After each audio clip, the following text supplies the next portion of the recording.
YouTube station Smita Sharma journalist के सभी दर्शकों का स्वागत करना चाहूंगी। साथ ही सत्य हिंदी के भी सभी दर्शकों का। आपके साथ में स्मिता शर्मा हूं। और अब से कुछ देर पहले आज शाम प्रधानमंत्री नरेंद्र मोदी ने संयुक्त राष्ट्र महासभा यानी कि यूनाइटेड नेशंस जनरल असेंबली को तीसरी बार संबोधित किया। 2014 में किया था, 2015 में वो न्यूयॉर्क जरूर गए थे, लेकिन यूएनजीए के डिबेट को संबोधित नहीं किया था, बल्कि क्लाइमेट चेंज फैक्ट और सस्टेनेबल डेवलपमेंट गोल्स के एक उन्होंने वहां पे जो शिखर से वार्ता है उस पर उसमें उन्होंने शिरकत की थी। और इसके अलावा 2019 पिछले साल हमने देखा था कश्मीर में जब धारा 370 हटाया गया और उसके कुछ दिनों बाद संयुक्त राष्ट्र महासभा में उनका संबोधन हुआ। आज यूएन को संबोधित करते हुए ये पहली दफा हो रहा है महामारी की वजह से, कोविड की वजह से, कि वर्चुअल सेशन हो रहा है यूएन का। ये 75 साल भी हो चुके हैं यूएन को, जो दूसरे विश्व युद्ध के बाद यूएन को बनाया गया। इंडिया उसमें फाउंडिंग मेंबर भी रह चुका, लेकिन आज 75 साल बाद जिस तरह की आलोचना हो रही है यूएन की, कि आखिरकार यूएन रिप्रेजेंटेटिव है क्या, क्या वो प्रतिनिधित्व सिर्फ गिने चुने उन देशों का कर रहा है, अमेरिका, चीन या रूस, जिनके पास वीटो है, जिनके पास स्थायी सदस्यता है, क्या यूएन में सुधार एक तय समय के अंदर हो पाएंगे या नहीं। इन मुद्दों पर नरेंद्र मोदी ने आज बहुत कड़े शब्दों का इस्तेमाल किया और साफ साफ पूछा कि भारत के लोग ये जानना चाह रहे हैं, क्या एक तय सीमा के अंदर एक लॉजिकल एंड पहुंच पाएगा या नहीं, जहां तक इन सुधार प्रक्रिया की बात है। और इन मुद्दों पर चर्चा करने के लिए मेरे साथ सुहासिनी हैदर जुड़ी हैं, जो नेशनल एडिटर हैं, साथ ही कूटनीतिक मामलों की संपादक भी हैं द हिंदू अखबार की।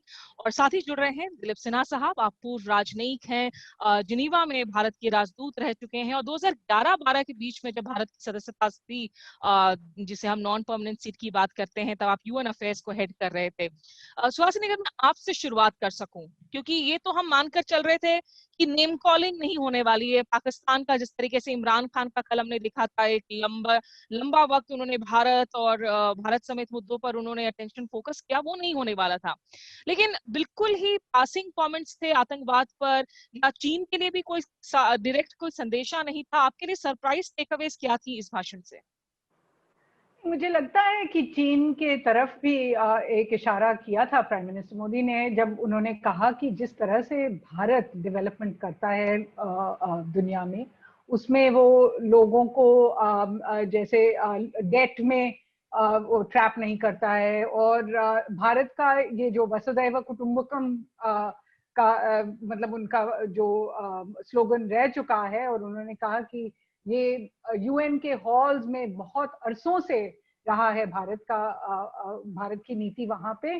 तो वो आई थिंक बताना चाह रहे थे कि भारत का जो रवैया है ये और देशों से अलग है। और खास तौर से जब वो कोरोना वायरस की बात कर रहे थे, जिस तरह से भारत ने दूसरे देशों को मदद किया है या कोशिश की है कि सब देशों को दवाइयां मिले, सब देशों को जिस तरह की सहायता उनको चाहिए मिले, तो उस पे जो स्ट्रेस था, मुझे लगता है एक इशारा था कि भारत की जो राइज है वो अन्य देशों से अलग है। और खासतौर से मुझे लगता है चीन की तरफ भी इशारा था। लेकिन सबसे मुझे इंटरेस्टिंग लगा कि 15 मिनट का जो स्पीच था, क्योंकि ये कोविड की वजह से सारे लीडर्स को वर्चुअल समिट में सिर्फ ये इतना वक्त दिया जा रहा है कि प्रधानमंत्री ने बार बार यूएन को टोका, बल्कि कहा कि कब तक भारतीय लोग आपका इंतजार करेंगे कि आप ये रिफॉर्म की प्रक्रिया शुरू करोगे। क्योंकि अगर आप देखो कि कुछ अरसे से, कुछ मतलब दशकों से ये रिफॉर्म की प्रक्रिया चल रही है। 1996 में एक पहल हुई थी, 2009 में फिर उन्होंने इंटर गवर्नमेंटल नेगोशिएशंस के तहत से कुछ अग्रीमेंट्स की थी। लेकिन उसके बाद साल पर साल हम जो देखते आ रहे हैं कि जो इंटर गवर्नमेंट नेगोशिएशंस है उनको बस रोल ओवर किया जाता है। जैसे इस महीने भी हुआ था, सितंबर 1 को इन्होंने डिसाइड कर दिया था। तो इस पे जिस मतलब स्पष्टता से और जिस तरह से स्ट्रॉन्ग कड़े शब्दों से प्रधानमंत्री ने रिफॉर्म की बात की है, इससे लगता है कि एक तरह का मतलब ऑलमोस्ट निराशा और डिसअपॉइंटमेंट है उनके शब्दों में। और वो निराशा बहुत साफ जाहिर हुआ आज। एम्बेसडर दिलीप सिन्हा, ये ऐसे वक्त पे ये संबोधन हो रहा है जब 1 जनवरी 2021 में भारत एक बार फिर से अस्थायी जो सदस्यता है, नॉन परमानेंट इलेक्टेड सीट है, वो भारत की होने वाली है सिक्योरिटी काउंसिल में। वीटो नहीं होगा लेकिन सिक्योरिटी काउंसिल के अंदर होगा भारत। जो आज टोन एंड टेनर था, क्योंकि यूएन की सुधार को लेकर पहले भी कई दफा प्रधानमंत्री बातें कर चुके हैं अपने अलग अलग भाषणों में, लेकिन आज ये टोन एंड टेनर आपको डिफरेंट नजर आया। बिल्कुल, उन्होंने जो अपना भाषण शुरू किया उस समय वो हमें ले गए 1945 में वापस ले गए, जबकि भारत एक फाउंडिंग मेंबर था संयुक्त राष्ट्र का। तो उन्होंने कहा कि जिस उद्देश्य के लिए संयुक्त राष्ट्र की स्थापना हुई थी और जो अंतर्राष्ट्रीय परिप्रेक्ष्य था उस समय, वो अब बदल चुका है और नए परिप्रेक्ष्य में संयुक्त राष्ट्र को अपने आप में सुधार लाना होगा ताकि वो नए परिप्रेक्ष्य में नई विश्व के समीकरण में प्रासंगिक रह सके। और इसमें उन्होंने प्रधानमंत्री ने जो बातें कही भारत के बारे में, भारत के योगदान के बारे में, भारत की नीतियों के बारे में और भारत की जो मूल्य हैं, जो वैल्यूज हैं, जो नीतियां हैं भारत की, वो किस प्रकार से उनका सामंजस्य है संयुक्त राष्ट्र की नीतियों के साथ, इन सब का उन्होंने जिक्र किया और कहा कि भारत का जो योगदान रहा है संयुक्त राष्ट्र के प्रति, वो योगदान संयुक्त राष्ट्र को मजबूत करता है क्योंकि संयुक्त राष्ट्र की जो मूल्य हैं, जो नीतियां हैं, उनके साथ उनका पूरा समावेश सामंजस्य है। और यही कारण है कि भारत का योगदान न केवल भारत के लिए महत्वपूर्ण है कि भारत एक भूमिका निभाए संयुक्त राष्ट्र में और स्थायी सदस्य बने सुरक्षा परिषद का, बल्कि साथ साथ ये भी आवश्यक है कि यदि अंतर्राष्ट्रीय संगठन, कोई भी अंतर्राष्ट्रीय संगठन अपने आप को अंतर्राष्ट्रीय कहता है तो उसे भारत में उसका भागीदारी होनी चाहिए, नहीं तो वो संगठन अंतर्राष्ट्रीय संगठन नहीं कर सकता अपने आप को। इस बात को उन्होंने बहुत जोर देकर कहा और उन्होंने कहा जैसे भारत की नीतियां उन्होंने कही, भारत में लोकतंत्र है, भारत एक शांति प्रिय देश है, भारत जब अपनी जो पड़ोस की नीतियों देशों के साथ नीतियां करता है तो वो शांति प्रिय नीति होती है। भारत ने जो इंडो पैसिफिक की जो नीति है वो एक खुले फ्रीडम ऑफ नेविगेशन की उन्होंने बात की। तो ये सब नीतियां भारत की जो है, ये सब नीतियां उन्होंने भारत के विषय में कही, लेकिन इसमें एक अंडरलाइन बात हमेशा रही है कि जो विरोधाभास है चीन की नीति के साथ संयुक्त राष्ट्र की नीतियों में, वो सामने उभर कर आता है, लेकिन उन्होंने उसका जिक्र नहीं किया कभी भी। अन्य देशों ने किया है, राष्ट्रपति डोनाल्ड ट्रंप ने पूरे भाषण में चीन का जिक्र किया था, प्रधानमंत्री ने एक दफा चीन के बारे में कहा नहीं, लेकिन वो जो आक्षेप था उनका, वो हमेशा सीधे रूप से चीन की ओर था कि चीन की नीतियां संयुक्त राष्ट्र की नीतियों से मेल नहीं खाती। लेकिन ये क्या वजह है, आप इसे क्या वजह मानते हैं एम्बेसडर सिन्हा कि भारत एक ऐसे वक्त में जब एलएसी के साथ इस तरह के आक्रामक हालात बने हुए हैं, भारत के 20 जवानों की जान चली जा चुकी है, कि आप चीन के लिए सीधा सीधा अगर संदेशा नहीं देना चाहते? क्या ये इंडिया का ट्रेडमार्क स्टाइल रहा है हमारी यूएन स्पीचेस में, या फिर एक जानबूझकर एक शायद कोई क्रिटिक कहे कि एक रेटिसेंस है ये? देखिए, भारत की जो विदेश नीति रही है वो अधिकतर मैं कहूँ पुराने स्टाइल की राजनीति रही है कि हम जब भाषण देते हैं अंतर्राष्ट्रीय स्तर पर तो हम सीधा आक्रमण नहीं करते हैं किसी देश पर। हमने बहुत कहा है तो पाकिस्तान का जिक्र किया है, कभी कभी, हमेशा नहीं किया है। आतंकवाद का हम जिक्र निश्चित रूप से करते हैं, लेकिन पाकिस्तान को नामित नहीं करते हैं उसमें। और आपको देखना होगा कि ये राजनीति अब आजकल के विश्व में शायद थोड़ी बदल गई है। डोनाल्ड ट्रंप ने 10 मिनट के भाषण में 8 मिनट करीब चीन पर आक्रमण किया, बाकी 2 मिनट ईरान पे किया। बाकी देशों को देखें आप, टर्की ने भारत का जिक्र किया, पाकिस्तान ने भारत का जिक्र किया, तो अब देश नामित करते हैं देशों को, इसमें उनका जिक्र करते हैं। लेकिन भारत की नीति अभी भी पुरानी रही, पुराने ख्याल की रही है कि हम वो पुराने ट्रेडिशन में काम करते हैं कि खुलेआम नहीं बोलते हैं अपनी बात को और समझा के बोलते हैं, और एक जिससे अदब कहते हैं भाषा का, वो रखते हैं, बना के रखते हैं। लेकिन मैं समझता हूँ कि अब ये शायद इसमें आगे बढ़ने की जरूरत है हमें, कि हम जो ऐसे देश जो कि हमारे मूल्यों में विश्वास रखते हैं उनके साथ मिलकर के इन मूल्यों को भी आगे बढ़ाने की कोशिश करें। ठीक है, और कुछ बातें हैं हालांकि जैसे यूएन की सुधार को लेकर दो टूक बातें कहीं। विकास कुमार, शुभम सिन्हा, चेतन कुमार, आप सबका स्वागत है, ट्यून इन करने के लिए शुक्रिया। और शुभम सिन्हा इनफैक्ट पूछ रहे हैं कि भारत जहां अपने इंटरनेशनल प्लेटफॉर्म्स पर डिसीजन मेकिंग प्रोसेस में अपनी जगह मांग रहा है, और प्रधानमंत्री मोदी ने कहा कि कब तक आखिरकार आप जो निर्णय लेने वाली जो स्ट्रक्चर्स हैं उससे आप हमें बाहर रखेंगे, क्या इस पर ग्लोबल कंसेंसस है या नहीं? इसमें अगर मैं जोड़ूं सुहासिनी, एक जो उन्होंने वाक्य कहा कि जब हम किसी देश की ओर दोस्ती का हाथ बढ़ाते हैं तो वो किसी तीसरे मुल्क को टारगेट नहीं करता है। क्या ये उन कॉम्प्लिकेटेड इक्वेशंस के मद्देनजर कहा जहां सिक्योरिटी काउंसिल में अमेरिका, चीन, रूस मौजूद है, जिनके आपसी रिश्ते भी बिल्कुल जलेबी जैसे गोलमोल हैं? बिल्कुल, और यहाँ पर भी मुझे लगता है कि इशारा तो चीन की तरफ है कि अगर हमारे संबंध अमेरिका से निकट होते जा रहे हैं तो ये चीन के खिलाफ संबंध नहीं है, ये भारत के अपनी बढ़ोतरी के लिए जो समझता है वो संबंध है। और यही बात शायद वेस्ट में जो है देश जो रूस के बिल्कुल खिलाफ हैं, उनको भी बताया जा रहा है कि हमारे जो रूस के साथ संबंध है आपके खिलाफ नहीं है, और भारत अपना रास्ता खुद निकालना चाहता है।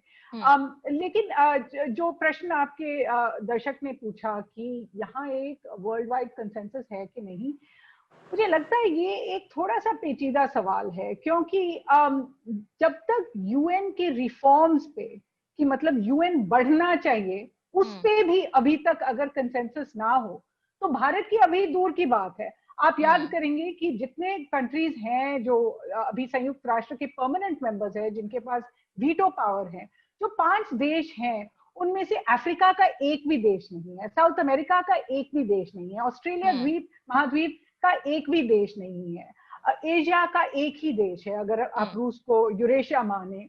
तो देखा जाए तो जो मतलब भारी तरह से जो लोग वर्ल्ड में जो पॉपुलेशन है उसका कोई भी रिप्रेजेंटेशन नहीं है यूएन परमानेंट सिक्योरिटी काउंसिल पर। फिर भी आप देखें कि एक ऐसा एक कंसेंसस नहीं बना है, जैसे मैं कह रही हूँ दशकों में एक कंसेंसस नहीं बना है कि रिफॉर्म होना भी चाहिए, कि बढ़ने चाहिए ये जो नंबर्स हैं। कोई कहता है कि हमें सारे नंबर्स बढ़ाने चाहिए लेकिन परमानेंट मेंबर्स को नहीं बढ़ाना चाहिए। कोई कहता है ठीक है परमानेंट मेंबर्स हम ले लेंगे लेकिन उनको वीटो पावर नहीं देंगे। तो मुझे अब तक नहीं लगता है, हम मतलब बोलने के लिए तो बहुत देश कह देंगे, जैसे आपको याद होगा शायद 2010 में परमानेंट 5 जो P5 जिन्हें हम बुलाते हैं उनके सारे देशों के नेता भारत आए थे और एक के बाद एक उन्होंने बयान दिए थे कि वो भारत का समर्थन करते हैं। चीन ने यहाँ तक कहा था, प्रेमियर वेन जियाओबाओ ने कहा था कि हम भारत के एस्पिरेशंस की कदर करते हैं। इन सब ने ये बयान दिए तो थे, लेकिन 10 साल में हुआ क्या? 10 साल में एक भी P5 देश है शायद फ्रांस के अलावा जिसने ये कहा भी हो कि अब रिफॉर्म का वक्त आ चुका है। सुहासिनी, इनफैक्ट बहुत आपने इंटरेस्टिंग जिक्र किया, क्योंकि 2008 में जब अमेरिका के साथ परमाणु न्यूक्लियर डील हुआ, और मुझे याद है 2010 में ये दिवाली का वक्त था, एक महीने में इतने विजिट्स जो है कवर करते करते हम पत्रकार बड़े थक गए थे और कोस रहे थे कि ये दिवाली शॉपिंग क्यों हो रही है P5 कंट्रीज की इंडिया में। लेकिन बीएस कंवर आपसे सवाल पूछ रहे हैं और ये मैं चाहूंगी आप ब्रीफली जवाब दें कि जब तक चीन ऑन बोर्ड नहीं आता संशोधन को लेकर, चीन के पास वीटो है, अमेरिका, फ्रांस, यूके, रशिया चीन की बात कर रहे हैं, क्या अमेंडमेंट और किसी तरह का सुधार मुमकिन है? ये आप मुझसे पूछ रहे हैं? जी सुहासिनी, ये बीएस कंवर आपसे पूछ रहे हैं। चीन के वीटो के बगैर तो एक्चुअली वीटो का यहाँ पर कोई मायना नहीं है स्मिता, क्योंकि एक्चुअल मायने में यूएन जनरल असेंबली तय करेगा कि किस तरह का रिफॉर्म होगा। उसमें 2/3 मेजॉरिटी की जरूरत है, और भारत ने जब जैसे यूएन सिक्योरिटी काउंसिल की जो नॉन परमानेंट मेंबरशिप के लिए इलेक्शन जब भारत लड़ी थी तो वो 2/3 ला पाई थी। लेकिन क्या इस तरह से 2/3 वो रिफॉर्म्स के लिए ला सकती है या नहीं, ये सबसे बड़ी बात है। अगर इस तरह का मतलब कंसेंसस बन गया यूएन जनरल असेंबली में, फिर मुझे लगता है कि यूएन सिक्योरिटी काउंसिल के जो परमानेंट मेंबर्स हैं उनको भी सोचना पड़ेगा। लेकिन मैं इतना जरूर कहना चाहती हूँ स्मिता, हम एक बार एक तरह से फंस गए हैं इस आइडिया में कि हम उस क्लब का एक हिस्सा बनना चाहते हैं जो क्लब की बुनियाद ही अनफेयर रही है। अगर ये जो परमानेंट 5 हैं जो लीडरशिप वर्ल्ड का लीडरशिप लेते हैं, इनकी नॉमिनेशन किस तरह से हुई कि ये किसी तरह से वर्ल्ड वॉर 2 के विजेता थे। मुझे नहीं लगता है कि आज के दौर में इस तरह का जो अनफेयर सिस्टम है उसका एक भाग हम बनना चाहें। तो मैं इतना जरूर अर्ज करना चाहूंगी कि हमें एक नए यूएन सिक्योरिटी काउंसिल, एक नए यूनाइटेड नेशंस, एक नई वर्ल्ड लीडरशिप की भी कल्पना करनी पड़ेगी। ये नहीं कि जो पुराना सिस्टम है, जो वैसे ही खराब सिस्टम है, उसी में हम कहते रहे कि बस हमें थोड़ी सी जगह दे दीजिए। हमें भीख मांगने की जरूरत नहीं है। भारत के का वर्ल्ड स्टेज पर ये किरदार है कि भारत को किसी तरह से अपने क्वालिफिकेशंस देने की जरूरत नहीं है कि हम यूएन पीस कीपिंग करते हैं, या हम यूएन में इतने भागीदारी करते हैं, या हमने वर्ल्ड लीडरशिप में ये सब किया है। भारत अब अरसों से ये मतलब ये प्ले कर रहा है ये रोल, और हमें इसकी सफाई नहीं देनी चाहिए। हमें कहना चाहिए कि हमें निर्माण करना है एक न्यू यूनाइटेड नेशंस का। ये पुराना सिस्टम, मुझे लगता है इसमें हम भागीदार नहीं बनना चाहते। हालांकि पीएम मोदी बार बार इन बातों का जिक्र भी कर रहे थे अपने 15 से 20 मिनट के भाषण में कि भारत की जो पूरी की पूरी नीति रही है उसमें ह्यूमैनिटी, मानवता को हमेशा प्राथमिकता दी गई है। जो भी विकास होता है वो शेयर्ड डेवलपमेंट की हम प्रोसेस करते हैं, और जन कल्याण से जग कल्याण की ओर जो है आगे बढ़ने की जरूरत है। अम्बेसडर सिन्हा, आपने किताब भी लिखी है लेजिटिमेसी ऑफ पावर, इन 5 सदस्यों के पास में जो स्थायी पावर्स हैं उसकी अनफेयरनेस को लेकर, और पिछले कई सालों से सुहासिनी ने जिक्र किया G4 की कोशिशें हम देख रहे हैं। जर्मनी, जापान, ब्राजील, भारत आकर जिस तरीके से सुधार की मांग कर रहे हैं, रिफॉर्म्ड एक्सपेंशन की बात कर रहे हैं। एक प्रोवोकेटिव सवाल जरूर पूछना चाहूंगी सुहासिनी की कड़ी को आगे बढ़ाते हुए। अभी मैं एक टीवी शो पर थी, मरूफ रजा स्ट्रेटेजिक एक्सपर्ट, बहुत पेसिमिस्टिक है वो यूएन को लेकर। उनका सीधे तौर पर कह रहे हैं कि ये करो या मरो की स्थिति है भारत के लिए।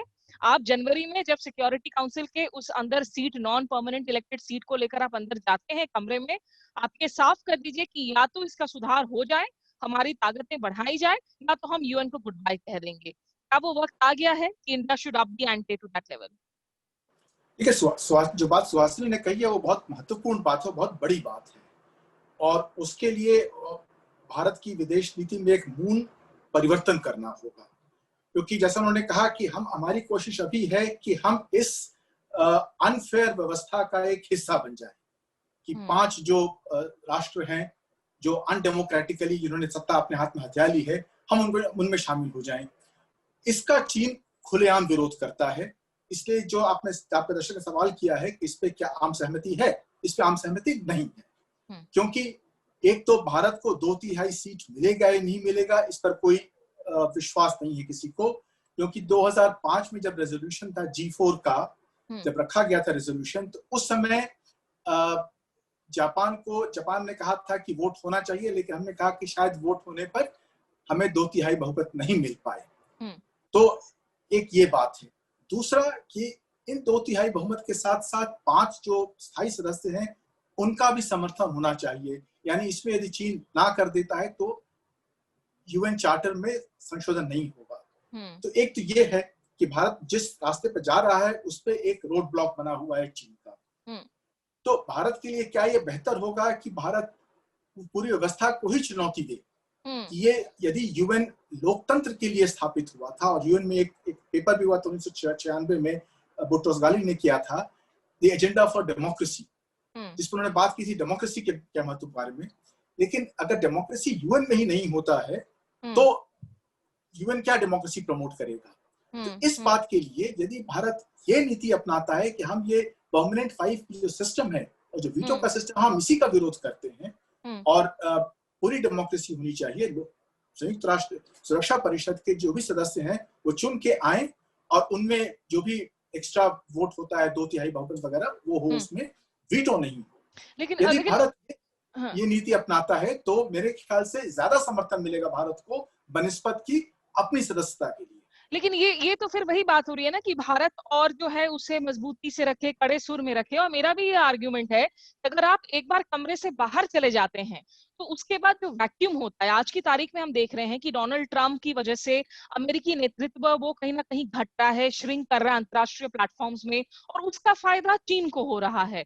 तो आज कल भी अगर संयुक्त राष्ट्र एग्जिस्ट करता है, उसे ग्रेस डाउन नहीं किया जाता, और भारत उसके अंदर नहीं होता, बाहर चला आता है, तो क्या उससे और ज्यादा पिटफॉल्स नहीं होंगी कि चीन उसे और ज्यादा मैनिपुलेट कर पाएगा? एम्बेसडर सिन्हा। बिल्कुल बिल्कुल। और भारत के सबसे बड़ा खतरा आज ये है कि संयुक्त राष्ट्र और जो मल्टीलैटरलिज्म है उसके 2 खतरे इस वक्त हैं। एक कि अमेरिका उससे पीछे हट रहा है, उसकी बेरुखी हो रही है उसके प्रति, और दूसरी ओर चीन बढ़ता जा रहा है, चीन की ताकत बढ़ रही है। और चीन बल्कि अब ये भी बोल रहा है कि चीन के जो वन पार्टी सिस्टम है, चीन की जो ऑटोक्रेसी है, वो एक बेहतर मॉडल है डेवलपिंग कंट्रीज के लिए और विश्व के लिए बनस्पत की डेमोक्रेसी के। ऐसी ऐसी बातें चीन में आ रही हैं। तो भारत के लिए बहुत जरूरी हो गया अभी कि भारत अकेला नहीं रहे, बल्कि एक समीकरण बनाए जो भी लोकतांत्रिक देश है दुनिया के, उनके साथ मिलकर के, ताकि जो जो मूल्य और जो नीतियां संयुक्त राष्ट्र की हैं, जो कि भारत अपनी विदेश नीति में आत्मसात करता है, उसको भारत आगे बढ़ाए उन देशों के साथ मिलकर जो इस प्रकार के लोकतंत्र और इस प्रकार की व्यवस्था में विश्वास रखते हैं। ठीक है, आखिरी कमेंट्स आपसे सुहासिनी, इसी कमेंट को आगे बढ़ाते हुए, ये आजकल हम बड़ी सुन रहे हैं इस फ्रेज का इस्तेमाल की जो ग्लोबल कोalition ऑफ द विलिंग, की लोकतंत्र एक साथ, जो लोकतांत्रिक ताकतें हैं, डेवलपिंग देश हैं, वो एक साथ आकर इस तरह की कोalition बनाए। लेकिन किस हद तक आपको लगता है नई दिल्ली, मतलब Narendra Modi is known also, अगर डोनाल्ड ट्रंप अनप्रिडिक्टेबल हैं तो नरेंद्र मोदी भी सरप्राइज मूव्स के लिए जाने जाते हैं। आज के इस टोन के बाद क्या चांसेस हैं कि भारत की ये चेतावनी महज शब्दों तक सीमित नहीं रहेगी, बल्कि वो इस पर कार्रवाई भी आगे कर सकते हैं आने वाले कुछ वक्त में? देखिए स्मिता, जिस तरह से आई थिंक पूरी दुनिया चल रही है अभी, जिस एज को हम एज ऑफ अल्फा मैन बुलाते हैं, जहाँ पे बहुत स्ट्रॉन्ग लीडरशिप, नेशनलिस्ट लीडरशिप सारे देशों में हम देख रहे हैं। और पर्टिकुलरली अगर आप परमानेंट 5 को देखें यूएन सिक्योरिटी काउंसिल की, उसमें एक ये भी ट्रेंड है कि बहुत ट्रांजैक्शनलिज्म आ गई है। हर चीज में अब लेना और देना पड़ता है इन ऑर्डर टू डिसाइड कि आपको क्या मिलने वाला है। तो भारत को मुझे लगता है डिसाइड करना पड़ेगा कि इस संयुक्त राष्ट्र का वो क्या, सिक्योरिटी काउंसिल का क्या वो एक परमानेंट मेंबर बनना चाहता है एट ऑल कॉस्ट। मतलब अगर ये इस दिशा में चलना चाहते हैं कि ये इनका सिर्फ एक लक्ष्य है, तो फिर उसके लिए किसी तरह का ट्रेडिंग करना पड़ेगा, चीन के साथ भी बातचीत करनी पड़ेगी, और देशों के साथ भी आपको ट्रांजैक्शन करनी पड़ेंगी, अगर ये आपका सिंगल लक्ष्य है। लेकिन भारत के इतने सारे लक्ष्य हैं कि मुझे नहीं लगता है कि इस एक लक्ष्य पर हम टिक सकते हैं। ये जो रिफॉर्म की बात हो रही है, सिर्फ भारत को अपने लिए नहीं करनी है, ये पूरे वर्ल्ड के लिए करनी है कि रिफॉर्म की जरूरत है इस संयुक्त राष्ट्र में। और भी काफी चीजें हैं जो भारत के मतलब एस्पिरेशंस में है कि एक comprehensive convention on international terrorism हो जाए। मुझे लगता है ये एक स्टेप होगा। अगर इस पे किसी तरह का कंसेंसस बन सके, तो फिर हम कह सकते हैं कि वर्ल्ड इस दिशा में जा रहा है जहां भारत अपने एस्पिरेशंस को पूरा कर सकती है। लेकिन मैं ज्यादा इसमें जो आप पूछ रहे थे कि क्या एक कदम बढ़ सकते हैं, मैं ज्यादा इसमें मतलब फॉल्स होप नहीं देना चाहती हूँ। मुझे नहीं लगता है कि जब तक एक ऐसा निर्णय हो कि यूएन खुद बदलना चाहता, यूएन के जो लीडरशिप है खुद डिसाइड करे कि जिस तरह से हम चल रहे हैं। आप देख रहे हैं इस साल में कोरोना वायरस जैसे पैंडेमिक के वक्त में यूएन का जो रोल हुआ है, इससे लोग ज्यादा खुश नहीं है। WHO ने जो किया है उससे ज्यादा लोग खुश नहीं है। तो जब यूएन के अपने आप पे ये इतने सवालिया निशान पड़े हुए हैं कि यूएन को खुद कहना पड़ेगा कि इस तरह से नहीं चल सकता है, जहां 5 लोगों के हाथ में आपने सारे वीटोज दे दिए हैं, सारे पावर्स दे दिए हैं, और जो देश अच्छा करना चाहते हैं, वर्ल्ड के लिए अच्छा करना चाहते हैं, वो अभी तक कहीं नहीं है इसमें। और मुझे लगता है कि अगले साल जब भारत यूएन सिक्योरिटी काउंसिल में है, तो शायद ये कुछ किसी तरह का बदलाव ला सकता है इस सोच में। लेकिन मुझे लगता है कि क्या होता है इन सिचुएशन में कि भारत जब एक हिस्सा बन जाता है, तब इस तरह के अपने विचारों को, अपने नीड्स को इफ यू लाइक रेज करना थोड़ा और भी मुश्किल पड़ जाता है। बिल्कुल, आखिरी कमेंट्स एम्बेसडर सिन्हा मैं क्विकली लेना चाहूंगी आपसे। एक जो और बात कही जाती है कि अगर इंडिया को अपना प्रोफाइल बढ़ाना है, पीस कीपिंग ट्रूप्स की जब हम बात करते हैं तो इंडिया का कंट्रीब्यूशन सबसे ज्यादा रहा है। 49 एग्जैक्ट ऑपरेशंस हैं जिसमें भारत के टुकड़ियां शामिल हुई हैं, उनकी जानें भी गई हैं। लेकिन जब बजट शेयर की बात आती है, इंडिया का शेयर 0.7% है, जापान का चाइना का 8%, जापान का 10% और अमेरिका का 22% है। तो जब तक भारत अपनी इस पॉकेट को और डीप नहीं कर सकता, क्या उसकी वॉइस अकॉर्डिंगली जो है और ज्यादा बढ़ने का मौका दिया जाएगा? ये बात तो बिल्कुल ठीक है कि भारत की अर्थव्यवस्था जब तक मजबूत नहीं होगी और आगे नहीं बढ़ेगी, जब तक हम एक $5 ट्रिलियन इकोनॉमी नहीं बनेंगे, तब तक हमारा जो दावा है वो थोड़ा कमजोर निश्चित रूप से रहेगा। एक और तो अंतर्राष्ट्रीय स्तर पर दावा, और दूसरा कि जो बात हो रही थी ट्रांजैक्शनल की, जो हम छोटे छोटे देश इनके मदद कर सकते हैं, हमारी क्षमता बहुत सीमित है इस वक्त। तो हमारी अर्थव्यवस्था को बढ़ाना बहुत ही जरूरी है, उसके बाद ही हम अपना दावा मजबूत कर सकते हैं। लेकिन हमें साथ साथ ये भी ध्यान रखना होगा कि हम अकेले नहीं कर सकते हैं, कुछ भी काम करना होगा, क्योंकि चीन का इस पर जो प्रभुत्व बढ़ रहा है उसे रोकने के लिए हमें एक समीकरण बनाना होगा, एक collision of the liberal democracies, ताकि जिसके दम पर हम आगे बढ़ सकें और एक जो इंटरनेशनल ऑर्गेनाइजेशन जो है यूएन का, इसे एक ज्यादा डेमोक्रेटिक और ज्यादा रेलेवेंट ऑर्गेनाइजेशन बना सके। ठीक है, निश्चित रूप से आज जो सवाल है वो कहीं ना कहीं एक एग्जिस्टेंशियल क्राइसिस का है खुद संयुक्त राष्ट्र के लिए। फिरोज बारगीर, आपका शुक्रिया ट्यून इन करने के लिए। समर्थ भारद्वाज हमें याद दिला रहे हैं कि किस तरह से जो भारतीय फर्स्ट सेक्रेटरी थे वो उन्होंने कल कमरा छोड़कर जो है ही वॉक आउट, जब वो इमरान खान पाकिस्तान के प्रधानमंत्री भारत के खिलाफ बोल रहे थे। ये बात अच्छी है कि आज की तारीख में जो स्पीचेस हैं भारतीय प्रधानमंत्री की तरफ से वो सधी हुई होती हैं और वो तू तू मैं वाली बातें नहीं होती हैं। तो सीधे जो है पाकिस्तान को नेम कॉलिंग या जवाब देने का सवाल है वो जूनियर डिप्लोमेट्स को छोड़ दिया जाता है या विदेश मंत्री के स्तर पर छोड़ दिया जाता है। लेकिन भारत आखिर किस हद तक अपनी इस आलोचना को आगे लेकर जा सकता है? क्या इस चेतावनी को कोई अमली जामा पहना सकता है या नहीं, और कोई बदलाव हो सकता है या नहीं? ये तमाम सवाल हैं जो इस वक्त यूएन के सामने मुंह खड़ी हैं, भारत के सामने मुंह खड़ी हैं। बहुत शुक्रिया एम्बेसडर दिलीप सिन्हा, साथी सुहासिनी हैदर, आपका हमारे साथ जुड़ने के लिए। और जो दर्शक मेरे साथ यूट्यूब स्टेशन और सत्य हिंदी पर जुड़े, आपका भी बहुत शुक्रिया। मुझे दीजिए इजाजत, नमस्कार। सत्य हिंदी के और वीडियोस को देखने के लिए हमारे YouTube चैनल को सब्सक्राइब करें और सीधे नोटिफिकेशन पाने के लिए बेल आइकन दबाएं।